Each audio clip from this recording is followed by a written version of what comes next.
It has been a long journey coming to have a united philosophy and ideology that cuts across our regions, religions, and all forms of division that have made this country not to achieve its potential.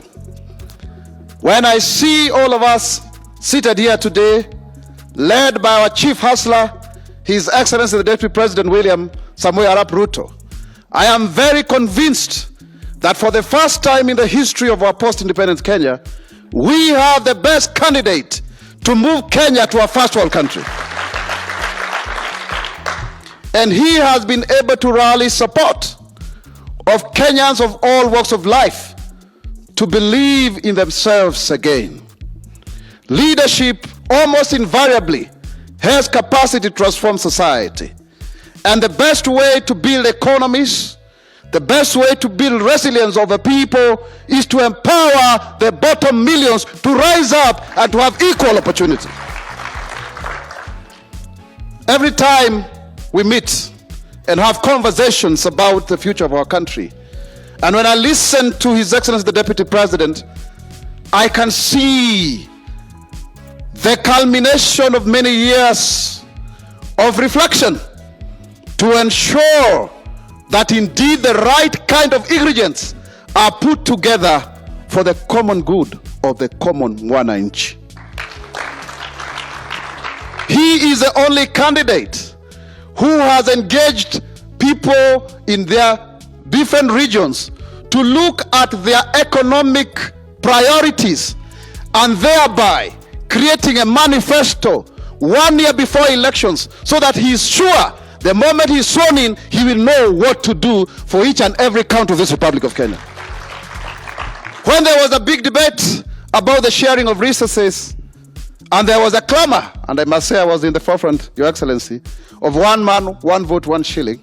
He is the only leader who said, instead of doing so and degenerating to what I call counterism, we needed to have a win-win situation for every Kenyan.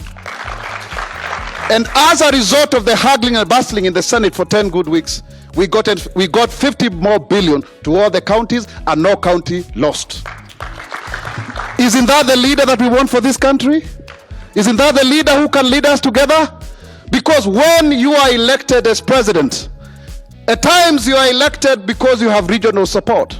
But the moment you assume office, you must serve every Kenyan without fear of favor. And many other times, we are reminded about our differences. Yet what unites us is very common. It's about poverty. It's about lack of school fees. It's about lack of markets for our products. It's about lack of a job. It's about lack of proper medical health care. Those issues have no tribe, color, race, or creed.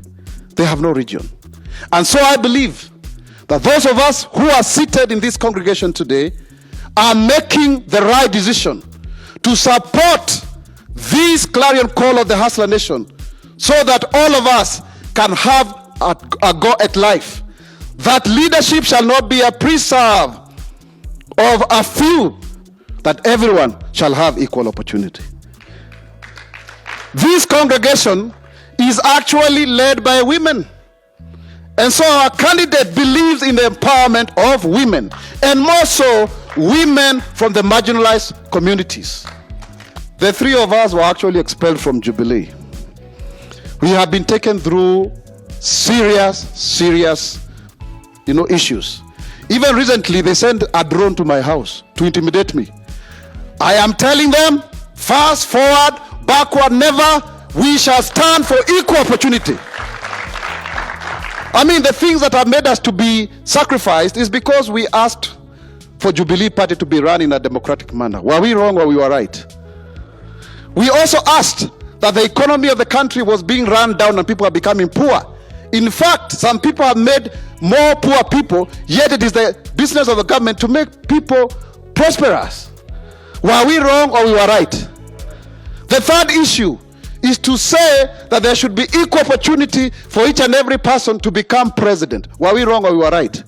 And if they can do all of that to the deputy president, what about you and me?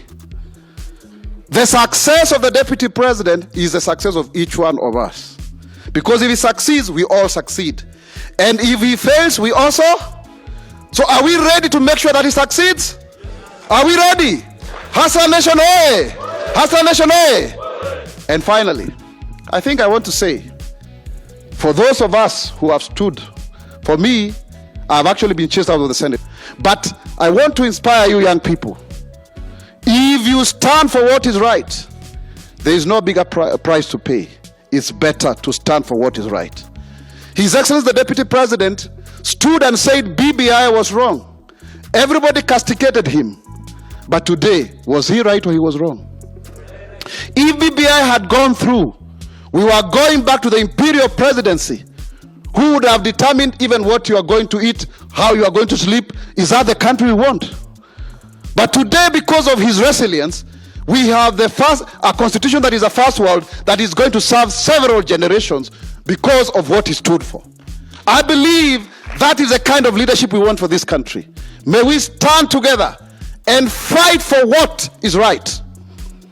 Because when you fight for freedom, equality, and justice, you will definitely have to have a run at your oppressors.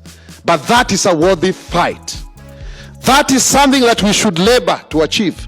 Because as Martin Luther King Jr. said, all labor that uplifts humanity has dignity and importance and should therefore be pursued with painstaking excellence.